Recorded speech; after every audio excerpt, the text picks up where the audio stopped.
what's more valuable to be able to affect that change, and what sort of aspect of it to invest more time. And I know you're saying you're doing all of them, and I think so. that's, Like right now, we're doing audio. Right now, we're emphasizing audio. We're emphasizing media because media. We are, I think, clarifying views and sharing discussion of this with anybody willing to listen and to hear it. Is that going to be effective mode?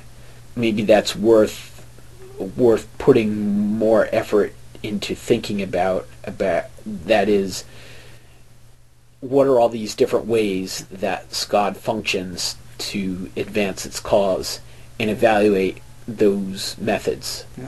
I'm open to other people. What you're saying before with what Paul Watson saying, sex, celebrity, and money, power, something like that.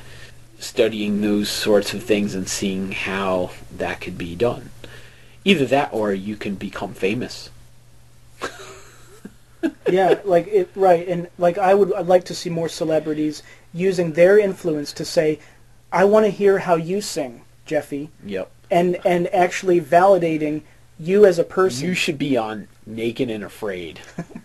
And then guaranteed SCOD would just take off.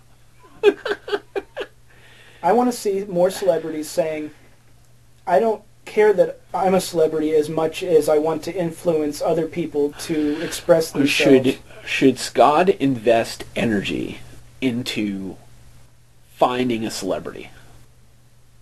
And what celebrity would you try to find who you think would be agreeable to SCOD things? Good question. There's a lot, I think, that are doing things that I have influenced what SCOD is. Yep. So, Red Hot Chili Peppers donating stuff to Sea Shepherd. Grateful Dead not suing their fans for releasing bootlegs. Or, on another level, Survivor Man, who believes in some of the same, or Les Stroud, who is a survival person who, are a somewhat relatable field. Yeah, they're not saying that they're the only ones that can do what they're doing. They're saying, here's what I do. I'm sharing it. Am I better than other people? No. I'm showing a way of, a different way of thinking about how we consume things and how we live. But, so, instead of making this audio file, should we be instead trying to go to events where celebrities are, so we can say, hi, I'd like to schedule a meeting to talk about SCOD with you, and like you to join us? The problem with Tom Cruise, leave Scientology, they suck, come to us. Come to SCOD, it's much better than Scientology. Is that worthwhile? I think for us? The way that you're saying it with who you are, your sense of humor, I think is wonderful, because I would love it to be, because the sarcasm is needed, because the problem with pure propaganda and as crass commercialism is that it will undercut the value of the message if people view it as purely advertising. So in other words, why I don't like NFL advertising is because I feel like they're just trying to convince me without me actually liking or believing in what it is.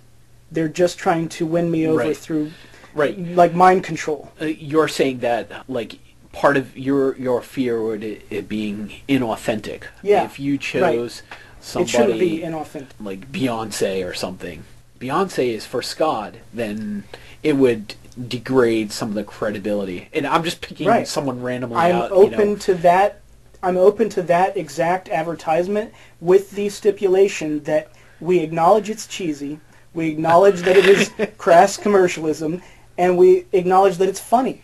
That's okay to me, because we're saying, awareness, going, okay, what does this mean that somebody like Beyonce would be interested in alternative community and environmentalism? Is that in opposition to what it actually is? So in other words, because Monty Python is cheesy and funny, does that mean that, no, it doesn't devalue what they are. They are about that. So in other words, there has to be some way of doing it that doesn't destroy the cause. Yeah.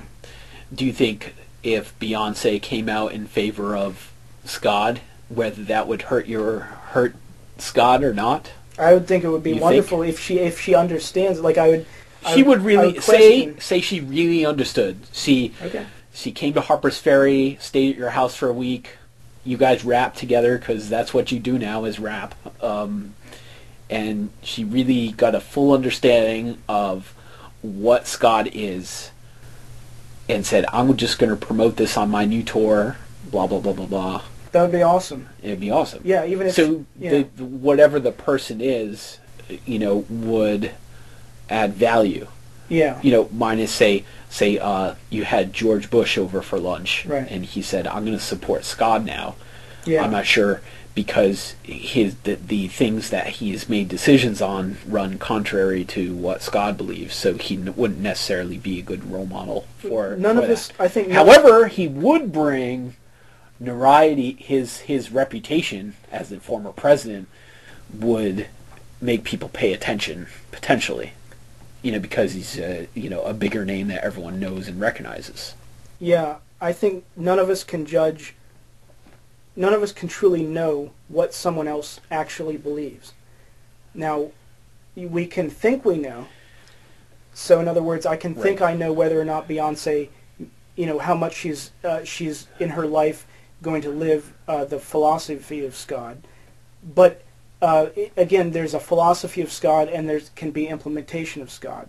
And the two are connected, but they're not always going to be in perfect agreement. So you have theory, so it could be any kind of theory, and then you have implementation of that theory. You have rocket scientists that design spacecraft. They don't necessarily live in outer space. Right. Right. So that's... What I'm talking about is... So it's okay. Yeah, it would be okay. Yeah. Is there also value in trying to... Now, we're talking about...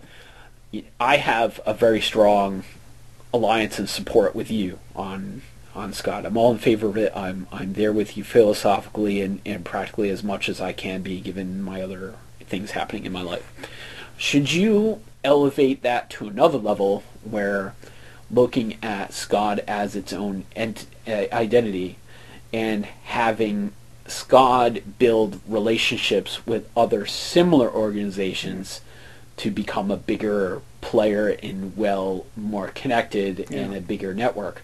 Should you partner with environmental organizations and such as the Wildlife Foundation? Yeah, absolutely. Any organization or anything else like that. Any associate, any... Are there any organizations like that over here in Harper's Ferry that are environmentally strong? I don't know where they are or what may be. I think like something as simple as the dog shelter of Harper's Ferry. I don't know if you have one, something like that. But they would in nature be sort of a little more pro nature probably. Right. Because they're pro animal. Yeah. Just as any resident of a community of SCOD can have any type of job, and in order to sustain the community, so you have different types of jobs.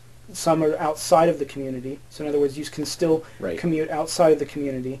It's a transitional. It's open to transition. It doesn't have to be purely one way or another. But it's trying to advocate the whole why it came about is trying to advocate, trying to figure out what the wisdoms are. So in other words, what is the wisest way to live based on what is popularly considered the wisdoms of the planet for all, and of all ages, of all periods of time.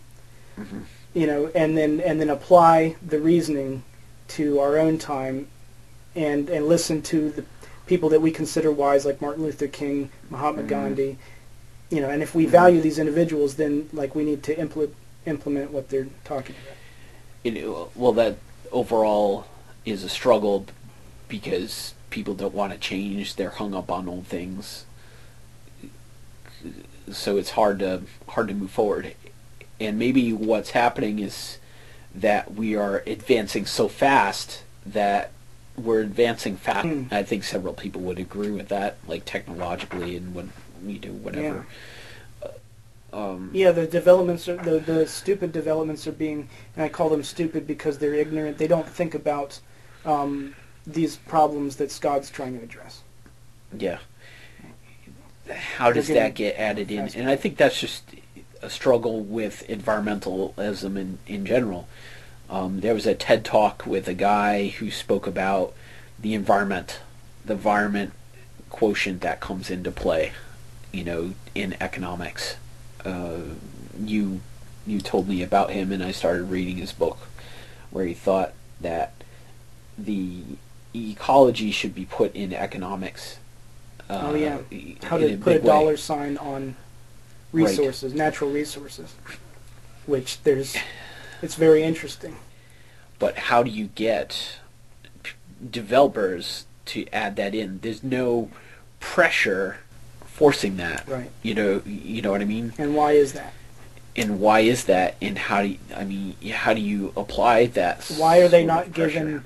Why are they not given income based on how much land they preserve for wilderness and natural resources? Mm-hmm.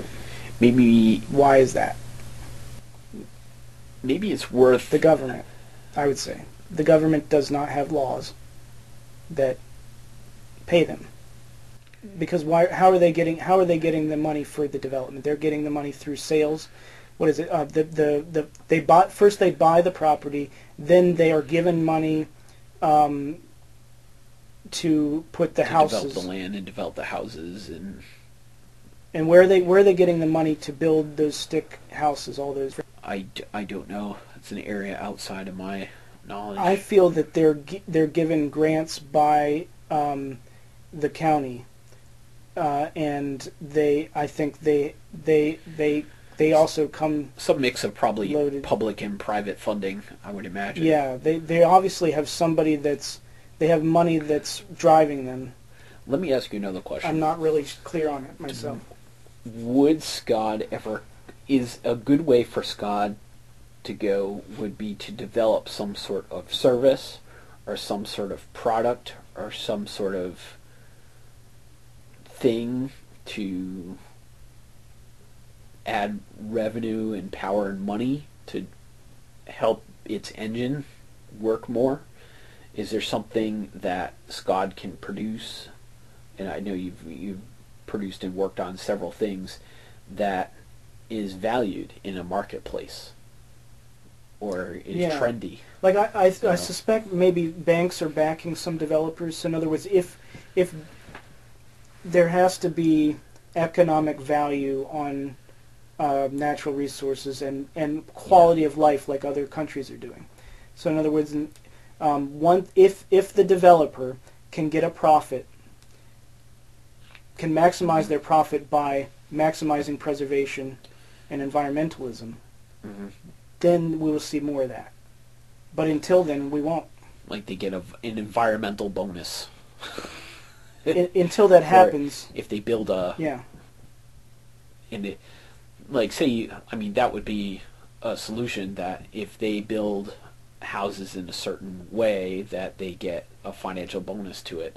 Yeah. But then that begs the question, where does the bonus come from? Who can afford that? And how that's going to be implemented fairly, makes it a lot more complex. And who's going to enforce that or make it complex? So if we accept that greed is, there's going to be greedy people, and that competitiveness is natural, then and there's going to be people that always want to be competitive and get the most out of, be a winner. Mm-hmm. Then we need to reward them with what they want, but it should be for the right reasons. In other words, like, instead of destroying farmland, we should reward them by saving the farmland.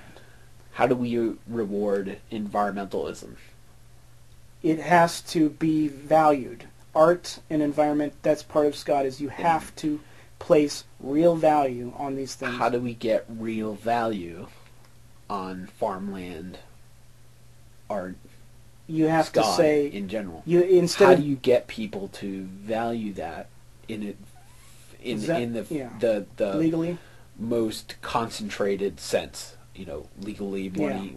Yeah. Whereas the priority of making sure everything is by SCOD-like principles, the number one thing on the list. You have to zone the land legally to say no more tract housing. We have enough of that.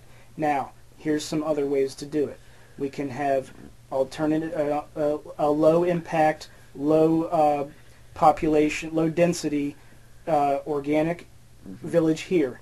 Now, beside it, a couple acres away, we can have a high rise of high density dwellings. Now, around that high rise, there's no other high rises, so that the shadow does not fall on other architecture. And then the shadow falls towards the north, which is wilderness. Then on the southern portion of that tract of land, and you can repeat this dozens of times, is a field for growing things. Isn't there a whole field of green technology that's available that talks about all this? Exactly. And their efforts made and all throughout the United States about about changing existing infrastructure, like simple things like painting the tops of buildings white so it reflects light, and little things like that are being modified. Sure. And that can go. And of course, I think it's worth trying, continuing to test and do different things, because in some environments black is a better, because you want to absorb the heat sometimes if you want something to be warmer, and then if you want to reflect, you use white. Right. But so maybe there's a whole strategy that needs to be implemented with zoning. Yeah. With how to not manipulate zoning, but how to influence zoning to become more green and less suburban. How to oppose these things. Yeah. Maybe it'd be worth, should SCOD put more emphasis into researching. Yeah. I bet you're not the only person that's looking into fixing the zoning. Right. And like I said before in earlier points, what alliances? Who are the people you need to build alliances with, and what things have they done? And the least you can start the places you would like to live. So the places I would like to live, potentially Arco Sante in Arizona, Frank Lloyd Wright type things. Asheville, North Carolina. North Carolina. Alternative places that are like Portland, Oregon, some places in Vermont,